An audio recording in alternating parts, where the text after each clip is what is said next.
नमस्कार दोस्तों, स्वागत है आप सबका आपके अपने चैनल रुकमणि प्रकाशन पर। जैसा कि फ्रेंड्स हमारा एसएससी जीडी का प्रैक्टिस सेट चल रहा है, उसके अंतर्गत ये आपका दूसरा वीडियो है जिसमें हम लोग देखेंगे 20 जीके के प्रश्नों को, साथ में उनसे जुड़े इंपॉर्टेंट एक्स्ट्रा फैक्ट को भी।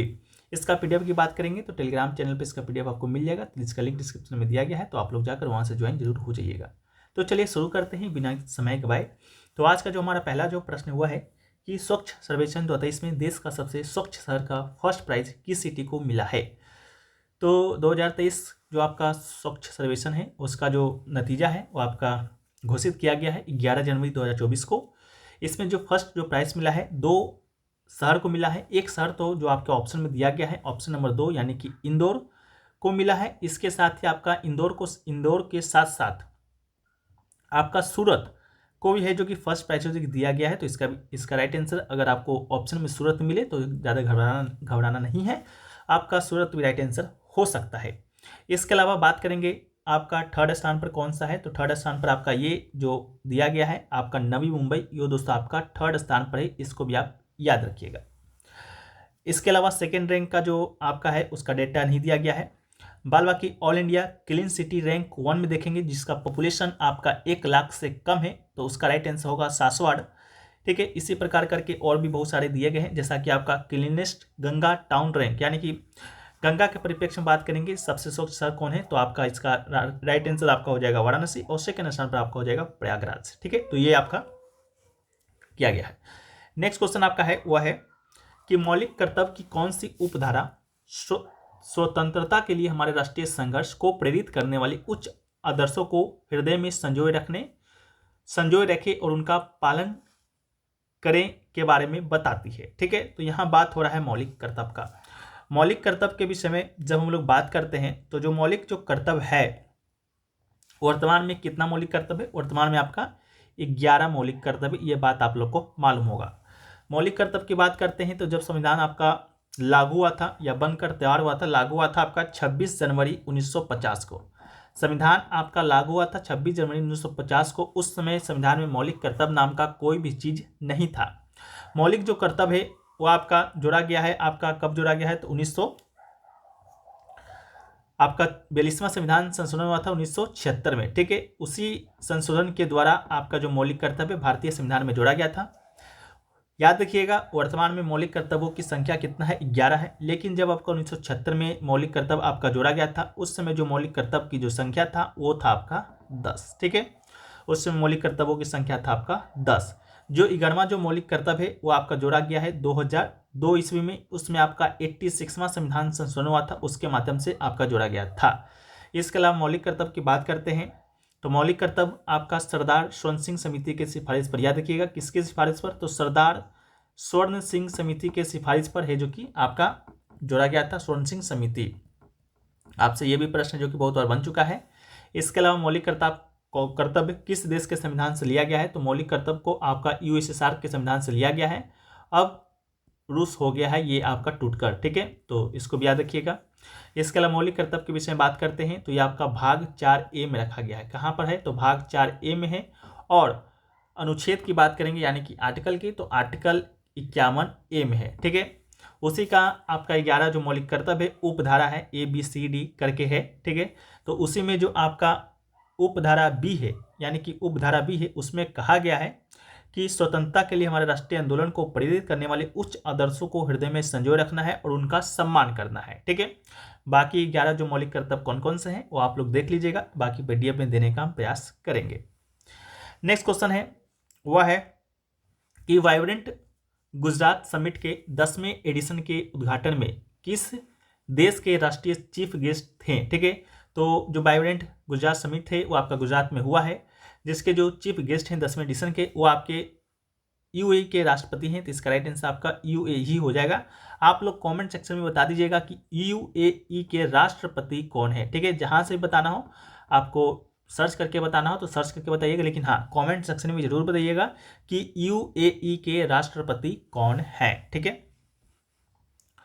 नेक्स्ट क्वेश्चन है वह है कि डैश देशों के केंद्रीय बैंकों के द्वारा धारित विदेशी मुद्रा परिसंपत्तियां हैं। ठीक है, ये आपका क्वेश्चन पूछा गया है।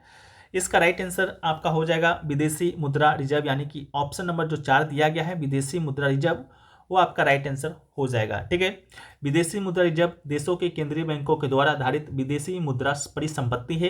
केंद्रीय बैंक, देश का केंद्रीय बैंक, याद रखिएगा कि अलग अलग देशों में एक आपका केंद्रीय बैंक होता है, वाणिज्यिक बैंक होता है। उसी प्रकार हमारे भारत देश में भी आपका भारत का जो केंद्रीय बैंक है, भारत का केंद्रीय बैंक मात्र एक ही है, वो है आपका RBI। ठीक है, रिजर्व बैंक ऑफ इंडिया है, जो कि भारत का केंद्रीय बैंक है।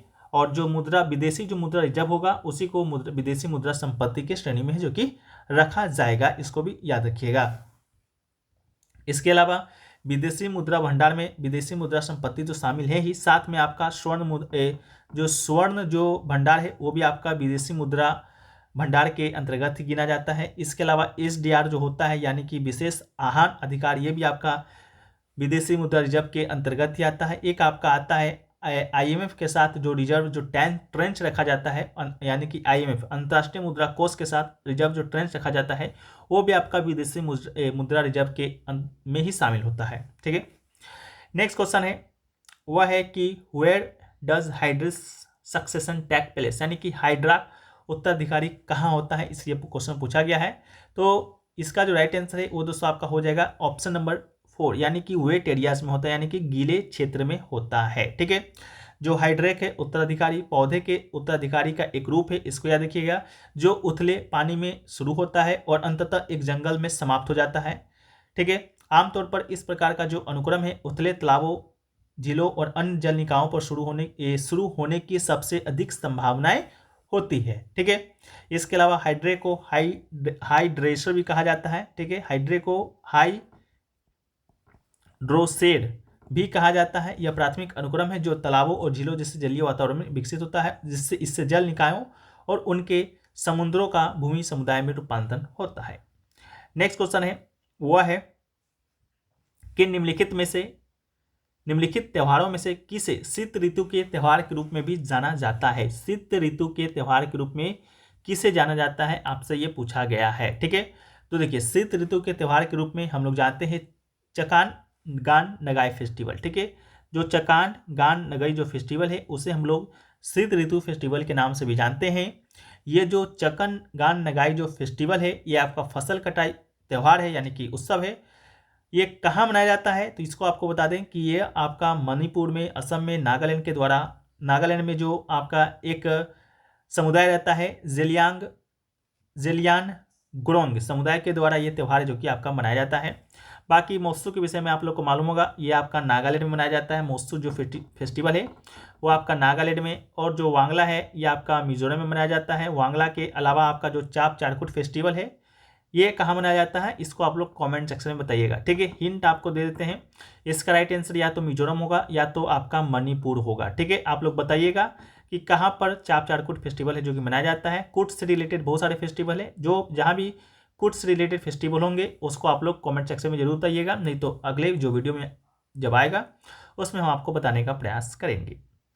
नेक्स्ट क्वेश्चन है कि इनाम जो गाँव है, गाँव भारत के किस राज्य में स्थित है। तो इनाम गांव की बात करेंगे तो जो इनाम गांव है वो आपका स्थित है भारत के महाराष्ट्र में, जैसा कि ऑप्शन में ही टिक लगा गया है।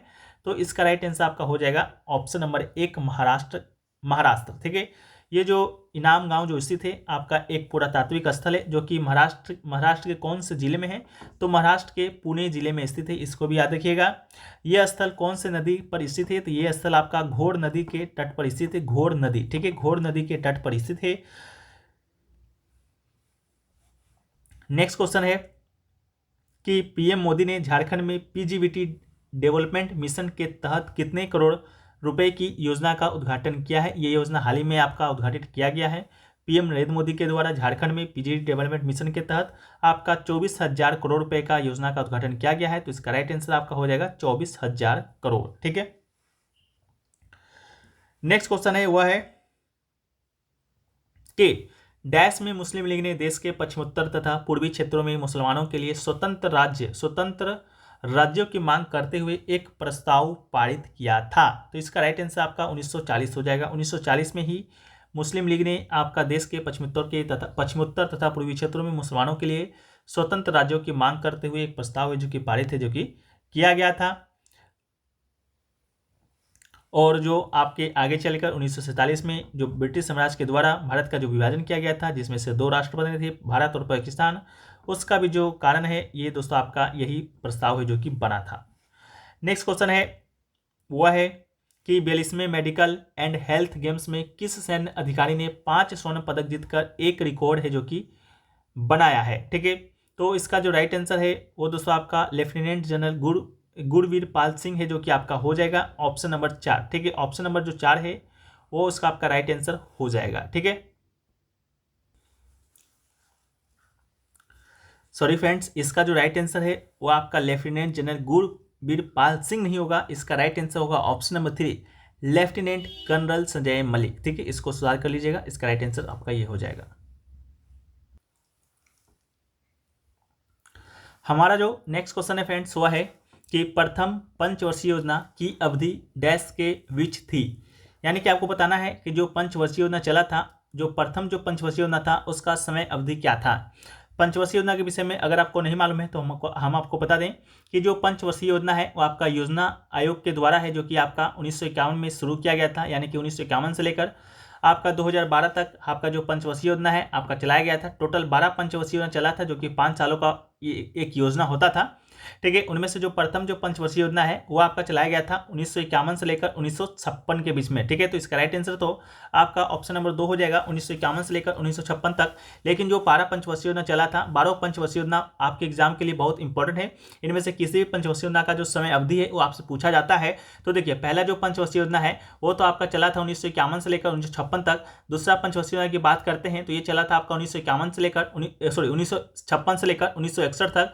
और तृतीय जो पंचवर्षीय योजना है वो चला था दोस्तों आपका 1961 से लेकर 1966 तक। ठीक है, याद रखिएगा जो तीनों जो पंचवर्षीय योजना चला है आपका एकदम रेगुलर चला है। यानी कि जो 1951 से लेकर 1956 में आपका चला था, फिर आपका 56 में सेकेंड स्टार्ट हुआ है, फिर 56 से 61 जो सेकेंड चला था, 61 में आपका तृतीय भी जो थर्ड पंचवर्षीय योजना था वो भी आपका स्टार्ट हो गया है। लेकिन जब आप यहाँ पर देख रहे होंगे चौथा पंचवर्षीय योजना के विषय में, ये चला है आपका 1969 से लेकर 1974 के बीच में। यानी कि जो यहाँ पर आपका 3 साल का जो गैप देख रहे हैं 67 और 69 का, ये 3 साल जो आपका पंचवर्षीय योजना की जगह पर आपका चला था कोई प्लान चला था।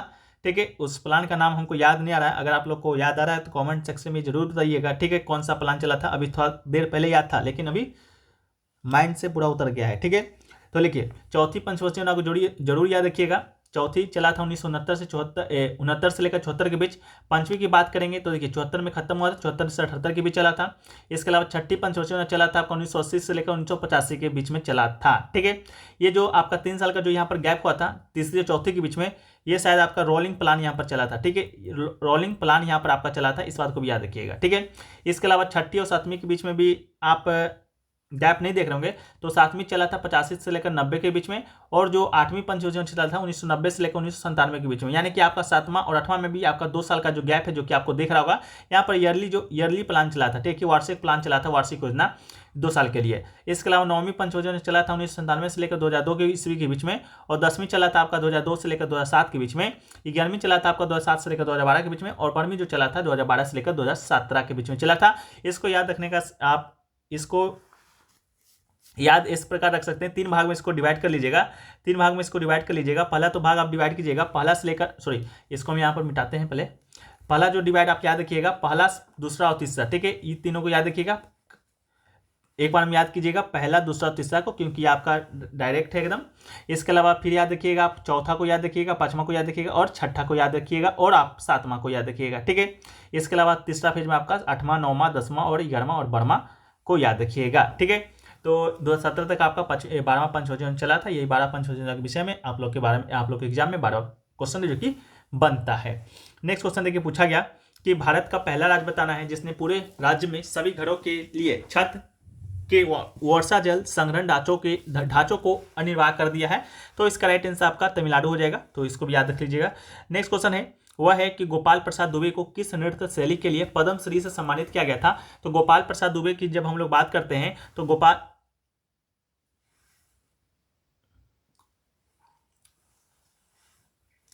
तो इसका जो राइट आंसर है वो आपका हो जाएगा ऑप्शन नंबर 4, यानी कि छऊ। छऊ एक नृत्य है जो कि आपका भारत का जो संस्कृति मंत्रालय है। ठीक है, भारत का जो संस्कृति मंत्रालय है जिसके जो वर्तमान में जो मंत्री हैं वो आपके जी किशन रेड्डी जी हैं। ठीक है, तो संस्कृति मंत्रालय के द्वारा जो छऊ नृत्य को आपका शास्त्रीय नृत्य का जो दर्जा है वो आपका प्राप्त है। ठीक है, लेकिन आप याद रखिएगा संस्कृति मंत्रालय के द्वारा। लेकिन जो आपका भारत का जो संगीत नाटक एकेडमी है, संगीत नाटक एकेडमी के द्वारा जो भारत में शास्त्रीय नृत्य को दर्जा प्रदान है वो आपको मात्र 8 ही शास्त्रीय नृत्य को दर्जा प्रदान है, लेकिन संस्कृत मंत्रालय के द्वारा आपका 9 है, जिसमें से एक आपका छऊ है। ठीक है, एक आपका छऊ है। ठीक है, तो छऊ की बात करते हैं तो छऊ जो लोक नृत्य जो शास्त्रीय नृत्य है या नृत्य है, छऊ आपका पूर्वी भारत में मनाया जाता है। पूर्वी भारत में 3 जगह, एक आपका झारखंड में मनाया जाता है, एक आपका वेस्ट बंगाल में मनाया जाता है, एक आपका उड़ीसा मनाया जाता है। लेकिन तीनों जगह इसका जो नाम है इस छऊ का आपका अलग अलग है। जैसे कि वेस्ट बंगाल की बात करेंगे तो वेस्ट बंगाल में आपका पुरी लिया छऊ के नाम से इसे जाना जाता है। झारखंड की बात करते हैं तो झारखंड में सराय केला छऊ के नाम से है जो कि मनाया जाता है। और उड़ीसा की बात करते हैं तो उड़ीसा में आपका मयूरभंज छऊ के नाम से है जो कि आपका किया जाता है। इसके अलावा गोपाल प्रसाद दुबे की बात करते हैं तो गोपाल प्रसाद दुबे को पद्मश्री इसी नृत्य के लिए दिया गया था। कब दिया गया था? तो 2012 ईस्वी में दिया गया था। इस बात को भी याद रखिएगा, कब दिया गया था? 2012 में दिया गया था। इनको सरायकेला संस्करण के लिए, यानी कि जो सरायकेला छऊ है, जो यानी कि झारखंड का जो छऊ है, उस नृत्य के लिए दिया गया था। अगर आपसे ज़्यादा डीप करके पूछेगा तो आपका यही पूछेगा। इसके अलावा इनका जो जन्म है आपका झारखंड में हुआ था, 25 जून 1957 को हुआ था। ठीक है, और बात करेंगे तो झारखंड में जो आपका त्रिनेत्र छऊ नृत्य केंद्र है जो कि सरायकेला में पड़ता है, उसके संस्थापक भी आपके गोपाल प्रसाद दुबे जी ही हैं। ठीक है, चलिए नेक्स्ट क्वेश्चन की बात करते हैं। तो नेक्स्ट क्वेश्चन जब पूछा गया कि क्रिकेट में 2 विकेटों के बीच की दूरी कितना होता है। आप यहाँ पर फिगर के माध्यम से देख पा रहे होंगे कि जो यहाँ पर जो क्रिकेट जो पिच दिया गया है जिस पर जो खिलाड़ी है खेलते हैं, और जो यहाँ पर 2 विकेट है, यानी कि 1 विकेट आपका यहाँ है और 1 विकेट की बात करेंगे तो 1 विकेट आपका यहाँ है। तो इन दोनों विकेटों के बीच की दूरी आपसे है जो कि पूछा गया है। तो इन दोनों विकेटों के जो बीच की दूरी होती है वो दोस्तों आपका 22 गज होता है, यानी कि ऑप्शन नंबर 3 इसका आपका राइट आंसर हो जाएगा। ठीक है, इसका जो लंबाई है आपका 22 गज होता है। दोनों विकेटों के बीच 2 स्टंप लगे होते हैं। इसके अलावा इसका जो चौड़ाई की बात करेंगे, चौड़ाई कितना होता है। ठीक है, लंबाई और चौड़ाई की बात करेंगे तो लंबाई तो गज में हम लोग देखिए, लेकिन मीटर में बात करेंगे तो मीटर में इसका जो लेंथ है वो दोस्तों आपका होता है 20.1 मीटर। इसका जो चौड़ाई है यानी कि विड्थ है, विड्थ की बात करेंगे यानी कि चौड़ाई का, तो इसका चौड़ाई हो जाता है आपका 3.5 मीटर। यानी कि ये जो चौड़ाई आप देख रहे हैं ये दोस्तों आपका 3.505 मीटर है, और जो लंबाई है वो दोस्तों आपका 20.12 मीटर है। इस बात को भी आप याद रखिएगा। इसके अलावा जो 3 स्टंप लगा हुआ है, ये 3 स्टंप जो आप देख रहे होंगे, इन 3 स्टंप का जो लंबाई होता है वो आपका 28 इंच होता है। कितना होता है? तो आपका 28 इंच होता है, और इसको भी याद रखिएगा। ठीक है, नेक्स्ट क्वेश्चन देखिए पूछा गया है आपसे कि अपने पहले चरण में राष्ट्रीय ग्रामीण रोजगार गारंटी अधिनियम के विस्तार से पहले कितने जिलों को आवृत यानी कि कवर किया गया था। ठीक है, तो राष्ट्रीय ग्रामीण जो रोजगार गारंटी अधिनियम जो आपका चला था उसमें पहले चरण के लिए आपका 200 जिलों को कवर किया गया था। तो इसका राइट आंसर आपका ऑप्शन नंबर 3 आपका हो जाएगा 200। ठीक है, ये जो राष्ट्रीय ग्रामीण जो रोजगार गारंटी अधिनियम है वो दोस्तों आपका 2005 में है जो कि शुरू हुआ था, 2005 में आपका शुरू हुआ था। इसको भी याद रखिएगा, 2005 में इस अधिनियम को पारित किया गया था। ठीक है, उस समय जो आपके प्रधानमंत्री थे वो आपके डॉक्टर मनमोहन सिंह थे। ओके, नेक्स्ट क्वेश्चन देखिए पूछा गया कि भारत में हरित क्रांति के दूसरे चरण की अवधि क्या थी। तो देखिए भारत में हरित क्रांति की बात करेंगे तो भारत में जो हरित क्रांति है आपका 2 चरण में हुआ था। पहला चरण तो आप लोग को मालूम होगा, पहला चरण आपका 1960 के 70 के दशक में हुआ था, यानी कि बात करेंगे तो 1966 में आपका शुरू हुआ था। कहाँ से शुरू हुआ था? तो ये दोस्तों आपका पंजाब से शुरू हुआ था। लेकिन यहाँ आपसे पूछा गया है दूसरे चरण की अवधि के विषय में। तो इसका जो दूसरा चरण का जो अवधि था वो दोस्तों आपका 70 से लेकर 80, 70 के दशक के मध्य से 80 दशक के मध्य तक का जो अवधि है उसमें आपका भारत में हरित क्रांति का दूसरा चरण है जो कि आपका शुरू हुआ था। बात कर लेते हैं थोड़ा बहुत हम लोग हरित क्रांति के विषय में। तो हरित क्रांति के विषय में जब हम लोग बात करेंगे तो हरित क्रांति जो शुरू है वो आपका शुरू कब हुआ था, हरित क्रांति शुरुआत कब हुआ था? तो हरित क्रांति का शुरुआत आपका 1960 में हुआ था। ठीक है, पूरे विश्व में पहले हम लोग बात करते हैं तो पूरे विश्व में जो हरित क्रांति का शुरुआत है वो दोस्तों आपका मेक्सिको से किया गया था, मेक्सिको से किया गया था। और इसका जो शुरुआत करता है कौन है आप लोग को मालूम होगा। इसके जो शुरुआत करता थे आपके नॉर्मन बोर लोग थे। कौन थे? तो नॉर्मन बोरलॉग थे। नॉर्मन बोरलॉग को हरित क्रांति के जनक के रूप में जाना जाता है। हरित क्रांति के जनक, पूरे विश्व में हरित क्रांति का जनक कौन है? तो आपका नॉर्मन बोरलॉग ही है। इनका राष्ट्रीयता पूछा जाता है, यानी कि ये किस देश के निवासी थे? तो निवासी थे आपका अमेरिका का, यानी कि यूनाइटेड स्टेट ऑफ अमेरिका का। लेकिन जो हरित क्रांति का जो शुरुआत इन्होंने किया था वो किया था आपका मैक्सिको से। इस बात को भी याद रखिएगा। इसके अलावा इनको 1970 में आपका नोबेल पुरस्कार है जो कि दिया गया है, शांति का नोबेल पुरस्कार भी इन्हें प्रदान किया गया है। और भारत के परिप्रेक्ष्य में बात करते हैं तो भारत में जैसा कि हमने आपको बताया कि जो हरित क्रांति है आपका 1960 से लेकर 1967 के बीच में शुरू किया गया था। शुरू करने वाला जो पहला राष्ट्र आपका पंजाब था। और भारत में हरित क्रांति के जनक की बात करते हैं तो भारत में जो हरित क्रांति के जो जनक हैं वो दोस्तों आपके कौन कहलाते हैं? तो वो कहलाते हैं आपके MS स्वामीनाथन। ठीक है, कौन कहलाते हैं? तो MS स्वामीनाथन है जो कि भारत में हरित क्रांति के जनक के रूप में है जो कि आपका जाने जाते हैं। ठीक है, इसको भी आप याद रखिएगा। नेक्स्ट क्वेश्चन है वो पूछा गया कि पृथ्वी के संदर्भ में सही कथन की पहचान कीजिए। ठीक है, तो सही कथन का आपको पहचान करना है। 4 ऑप्शन दिए गए हैं कि इनमें से कौन सा कथन है जो कि आपका सही है। तो इनमें से जो सही कथन है वो आपका ऑप्शन नंबर 2 है, यानी कि ध्रुवों से भूमध्य रेखा की ओर जब आप जाइएगा तो आपका जो पृथ्वी का जो त्रिज्या है वो आपका बढ़ती जाती है। ठीक है, तो इसका राइट आंसर आपका यह हो जाएगा। इसके अलावा नेक्स्ट क्वेश्चन आपसे पूछा गया कि जो मल्ल लोक जो आपका नृत्य है वो आपका निम्नलिखित में से किस राज्य से संबंधित है? तो जो लोक है लोक नृत्य है वो दोस्तों आपका सिक्किम से संबंधित है। तो इसका राइट आंसर आपका ऑप्शन नंबर 4 हो जाएगा, सिक्किम। ठीक है, सिक्किम में एक समुदाय है, एक समुदाय रहता है आपका लेप्चा समुदाय। लेप्चा समुदाय के द्वारा ही ये लोक नृत्य है जो कि आपका किया जाता है। इसके अलावा सिक्किम में और बहुत सारे लोक नृत्य किए जाते हैं, जैसा कि जो आपके एग्जाम के लिए इंपॉर्टेंट है, सिर्फ हम उन्हीं पर बात करेंगे। तो एक नृत्य का नाम है आपका चू फाट। ठीक है, चू फाट है जो कि आपका सिक्किम में किया जाता है। इसके अलावा एक लोक नृत्य है आपका टेडोंग लो रम फैट। ठीक है, ये भी आपका लोक नृत्य का ही नाम है जो कि आपका सिक्किम में ही किया जाता है। और एक जो आपका लोक नृत्य है आपका वो है आपका किंचम चू बोमसा। ये जो लोक नृत्य है ये भी आपका सिक्किम में ही किया जाता है। तो इतना को आप याद रखिएगा।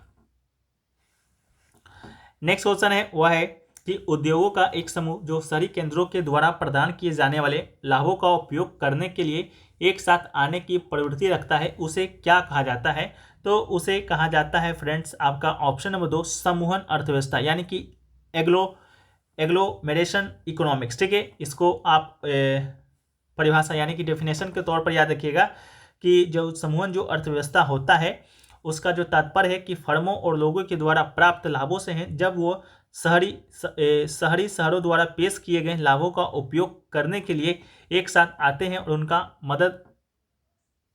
उनके लिए मददगार साबित होते हैं। ठीक है, उसी को हम लोग एग्लोमेरेशन इकोनॉमिक्स या समूहन अर्थव्यवस्था है जो कि कहते हैं।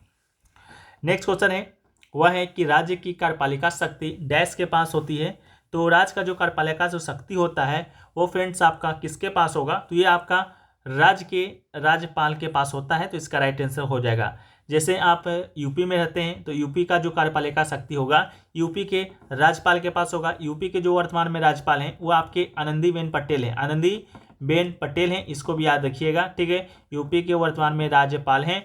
इसके अलावा संविधान में जो राज्यपाल हैं उसकी जो नियुक्ति है किसके द्वारा किया जाता है? तो राज्यपाल की नियुक्ति आपका राष्ट्रपति के द्वारा किया जाता है। इसके अलावा संविधान में राज्यपाल से संबंधित जो अनुच्छेद है वो आपका 152 से लेकर 162 तक का जो अनुच्छेद दिया गया है आपका संविधान में वो आपका राज्यपाल से ही संबंधित है। ठीक है, 152 में आपका राज्यपाल की परिभाषा को बताया गया है। इसके अलावा आपका 154 की बात करेंगे तो राज्यपाल का कार्यकारी शक्ति के बारे में है। 155 आपका राज्यपाल की नियुक्ति के बारे में है। 156 की बात करेंगे तो राज्यपाल के पद की अवधि के बारे में है कि राज्यपाल के पद का जो अवधि है कितना होगा तो 5 वर्षों का होता है। 157 की बात करेंगे तो आपका नियुक्ति के लिए क्या क्या योग्यताएं होनी चाहिए उसके बारे में बताया गया है। तो नियुक्ति के विषय में आप लोग को भी मालूम होगा कि राज्यपाल बनने के लिए क्या क्या होना चाहिए। पहला तो वो भारत के नागरिक होना चाहिए। इसके बाद उम्र पूछा जाता है आपसे कि उम्र कितना होना चाहिए। तो उम्र की बात करेंगे तो राज्यपाल बनने के लिए जो उम्र होना चाहिए वो दोस्तों आपका कितना होना चाहिए? 35 वर्ष होना चाहिए कि 30 वर्ष होना चाहिए। इन 2 ऑप्शन में से आप कमेंट सेक्शन में बताने का प्रयास कीजिएगा। बाकी कल जो भी प्रश्न हम आपसे पूछे हैं उसको कल की वीडियो में बताने का प्रयास करेंगे। तो वीडियो कैसा लगा कमेंट सेक्शन में बताइएगा। अच्छा लगा तो वीडियो को लाइक कर दीजिएगा, चैनल पर नए हो चैनल को सब्सक्राइब कर दीजिएगा। बाकी इसका जो PDF है आपको टेलीग्राम पे भेज दिया जाएगा, लिंक डिस्क्रिप्शन में दिया गया है, वहाँ से जाके डाउनलोड कर सकते हैं। मिलते हैं नए वीडियो में, जब तक के लिए जय हिंद, जय भारत, वंदे मातरम।